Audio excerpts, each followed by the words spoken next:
তোমরা যারা অনেকে ভাবো যে এই অ্যালগরিদমটা যেমন বাংলায় লিখি, এই অ্যালগরিদমটা কি আমরা ইংলিশেও লিখতে পারবো, এরকম অনেকে প্রশ্ন করছো।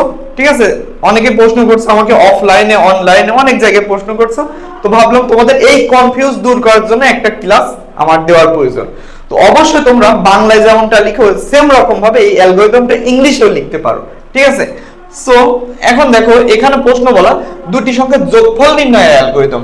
দেখো আমরা যদি বাংলায় লিখতাম তাহলে অ্যালগরিদমটা হতো এমন, সেম রকম ভাবে যখন আমরা ইংলিশে লিখবো এই অ্যালগরিদমটা, তখন বাংলায় যেমনটা লিখছি ধাপ 1 ধাপ 2 ধাপ 3, সেম রকম ভাবে এই ধাপকে ইংলিশে বলা হবে স্টেপ 1 স্টেপ 2 স্টেপ 3 এরকম ভাবে। ঠিক আছে, তো আমরা এইটার ইংলিশ ভার্সনটা দেখে নিব অ্যালগরিদমের।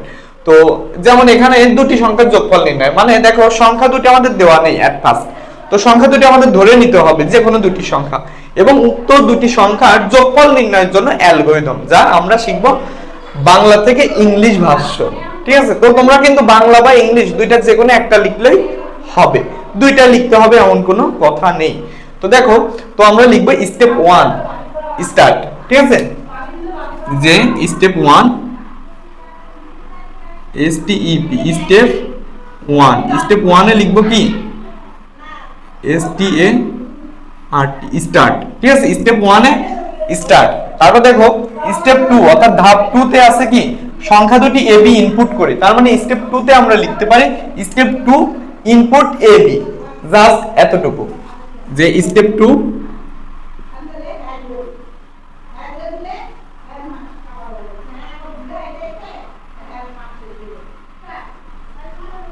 Input AB। স্টেপ 2 তে লিখবো কি ইনপুট AB। তারপর দেখো ধাপ 3 তে আছে কি সংখ্যা দুটির যোগফল টোটাল A প্লাস B গ্রহণ করি। তো এখন সংখ্যা দুটির যোগফল টোটাল A প্লাস B গ্রহণ করি আছে। ঠিক আছে, তাহলে আমরা লিখবো একবারে লিখবো স্টেপ 3 দিয়ে লিখবো total A plus P, total A plus কি B, যে স্টেপ 3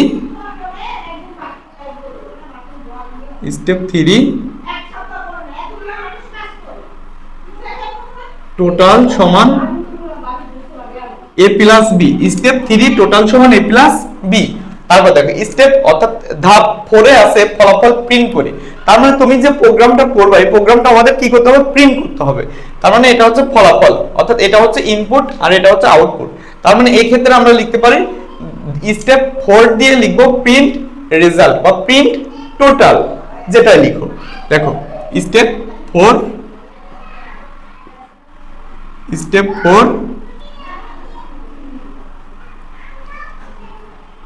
প্রিন্ট টোটাল। এখানে একটা কথা দেখো, তোমরা যদি প্রিন্ট টোটাল লিখো তাহলে তোমাদের যখন যোগফল বলবে তখন টোটাল লিখতে হবে, যখন গড় বলবে তখন লিখতে হবে প্রিন্ট এভারেজ, যখন ক্ষেত্রফল বলবে তখন এরিয়া লেখা লাগবে। ওকে, কিন্তু তোমরা যদি একটা বিষয় লিখো সেটা হচ্ছে প্রিন্ট রেজাল্ট, অর্থাৎ প্রিন্ট রেজাল্ট লিখলে এই স্টেপ 4 এ প্রত্যেকটা জায়গায় তোমরা প্রিন্ট রেজাল্ট দিলেই হয়ে যাবে, অন্য কিছু দেওয়া লাগবে না। ওকে, তারপর দেখো ধাপ 5 আছে প্রোগ্রাম শেষ করি, তার মানে স্টেপ 5 এ এন্ড করব। স্টেপ 5 এ কি করব, স্টেপ 5 এ প্রোগ্রাম এন্ড করব, প্রোগ্রাম কি করব, এন্ড করব। তো দেখো আমাদের এই অ্যালগরিদমটা যদি আমরা ইংলিশ ভার্সনে লিখি, দেখো খুবই ছোট, মানে খুব অল্প টাইমের মধ্যে তোমরা প্রোগ্রামটা শেষ করতে পারবে যদি ইংলিশে লিখো। এখন তোমরা বাংলায়ও লিখতে পারো, ইংলিশেও লিখতে পারো, যার যেমনটা ভালো মনে হয় তোমরা তেমনই লিখতে পারো। এটার কোনো শব্দ দেওয়া নেই যে তোমরা ইংলিশে লিখতে হবে বা বাংলায় লিখতে হবে, এমন কোনো কিছু কিন্তু বলা নেই। তো তোমরা যে কোনো একটা লিখতে পারো। তো আমার স্টুডেন্টরা অনেকেই প্রশ্ন করছো, যার কারণে এই তোমাদের প্রশ্ন কনফিউজ দূর করার জন্য আমাদের আজকের এই ক্লাসটি দেওয়া ছিল। তো দেখো এটা এখন বলা হচ্ছে দুটি সংখ্যার যোগফল নির্ণয়। বন্ধুরা যদি বলা হতো এই অঙ্কটায় যদি 5টি সংখ্যার যোগফল নির্ণয় বলতো তাহলে কিভাবে করতাম, দেখো সেম রকম ভাবে এখানে টোটাল লিখে 5টি সংখ্যা লিখে দিতাম, তাহলে হয়ে যেত, তাহলে কি হয়ে যেত। ওকে, এখন এটা যদি গড় নির্ণয়ের ক্ষেত্রে বলতো তাহলে দেখো ইনপুট দিয়ে AB, এখন গড়ের পরিবর্তে টোটালের পরিবর্তে এভারেজ দিতাম, এই পার্থক্য। তাহলে দেখো অ্যাটলিস্ট একটা অ্যালগরিদম তোমাদেরকে আমরা মানে অফলাইনে যে সকল শিক্ষার্থীদের পড়ে তারা অনেকে দেখা যাচ্ছে এই অ্যালগরিদমের ক্লাস এই সি প্রোগ্রামের ক্লাস যদি এট ফার্স্টে যখন ক্লাসটি দেখে, দেখা মাত্র ভাবে এই ইংলিশ এইগুলা কিভাবে মনে রাখবো।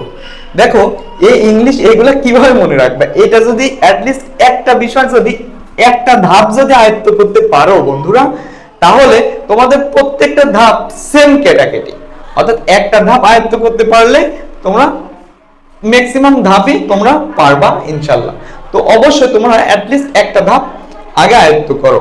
তো যারা 24 ব্যাচের শিক্ষার্থী আছো, 24 সালে পরীক্ষা দিবা, তো তোমাদের সময় কিন্তু খুবই সীমিত। তোমাদের জন্য আমরা নিয়মিতভাবে ইনশাআল্লাহ এখন থেকে রেগুলার ভিডিও দিব। আর তোমাদের কোনো প্রকার যদি প্রবলেম থাকে তাহলে অবশ্যই তার কমেন্ট বক্সে কমেন্ট করে জানিয়ে দিবা। আর যাদের আইসিটি নিয়ে খুবই দুর্বলতা আছে বা খুবই চিন্তিত তোমরা আছো, তারা আমাদের আইসিটি কোর্সে ভর্তি হতে এখনই আমাদের হোয়াটসঅ্যাপ নাম্বারে যোগাযোগ কর। তোমাদের সময় যদিও মাত্র 1 মাস সামথিং আছে, তো এর মধ্যে ইনশাআল্লাহ আমি দ্রুত শেষ করে দিব যারা ভর্তি হবা, ঠিক আছে, খুবই দ্রুত শেষ করে দিব। তো দেখা হবে নতুন করে একটা ভিডিওতে, সে পর্যন্ত তোমরা সবাই ভালো থাকো, সুস্থ থাকো এবং আমাদের ক্যারিং টিচিং সেন্টারে পাশেই থাকো।